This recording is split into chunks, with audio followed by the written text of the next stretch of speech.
Join me on a visit to Theodore Roosevelt National Park, a rugged sanctuary in the Badlands of western North Dakota. In the next few minutes, we'll explore how to get here, the park's history, its wildlife and plant life, the geology that shaped this landscape, and the story of Peaceful Valley Ranch, one of the most historic places in the park. The park is spread across 3 units in western North Dakota: the south unit near the town of Medora, the north unit along Highway 85, and the remote Elkhorn Ranch unit, tucked between them on gravel roads. The south unit is the most accessible, just off Interstate 94 at exits 24 and 27. The north unit sits about 14 miles south of Watford City, offering a quieter, more rugged experience. Theodore Roosevelt first arrived here in 1883 as a young man seeking adventure and a chance to hunt bison. What he found instead was a landscape that reshaped his life. After the tragic loss of both his wife and mother on the same day in 1884, Roosevelt returned to the Badlands to heal, ranch, and reflect. The challenges of ranching, the harsh winters, and the beauty of the land forged his conservation ethic, the same ethic that later led him, as president, to protect over 230 million acres of public land. The park preserves this legacy.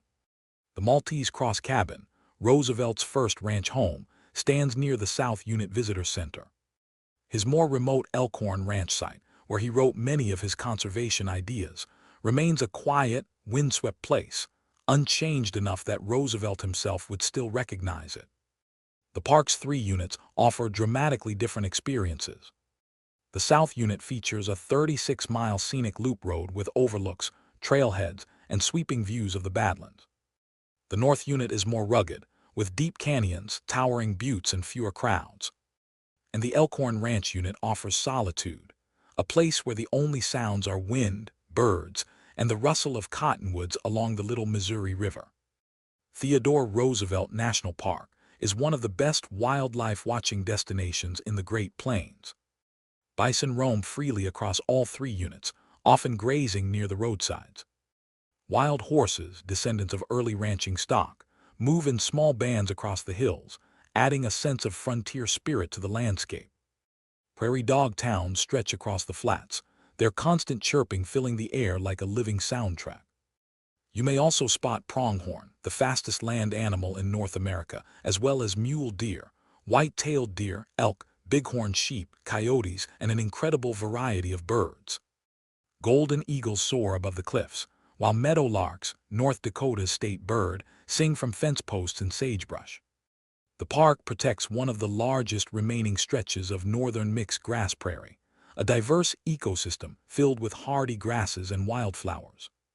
In spring and early summer, the hillsides burst with color: purple coneflower, prairie clover, sunflowers, goldenrod, and scarlet globemallow brighten the slopes. Sagebrush perfumes the air, especially after rain, and cottonwood trees line the river bottoms, offering shade and habitat for wildlife. The park's dramatic scenery is the result of millions of years of geological change. Peaceful Valley Ranch, one of the most historically rich sites in the park. Located in the South Unit, this ranch is the only original ranch house still standing in that part of the park. Its story begins in the early 1880s, when settlers like Eldridge Jerry Paddock lived off the land, hunting game and selling meat to the railroad. In 1885, Benjamin Lamb built the first ranch house here, later expanded with a log kitchen in 1903.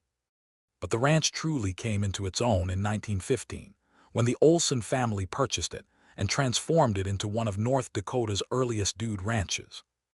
Guests came from across the country to ride horses, camp under the stars, enjoy cookouts, and experience the romance of the West. After the federal government purchased the property in 1936, Peaceful Valley Ranch served as headquarters for the Civilian Conservation Corps, the Works Progress Administration, and later the early park staff. When Theodore Roosevelt National Memorial Park was established in 1947, this ranch became the first administrative center. Today, the ranch buildings have been restored, and walking the boardwalk between the ranch house and the stable feels like stepping back into a different era, one where the rhythms of ranch life shaped the culture of the Badlands.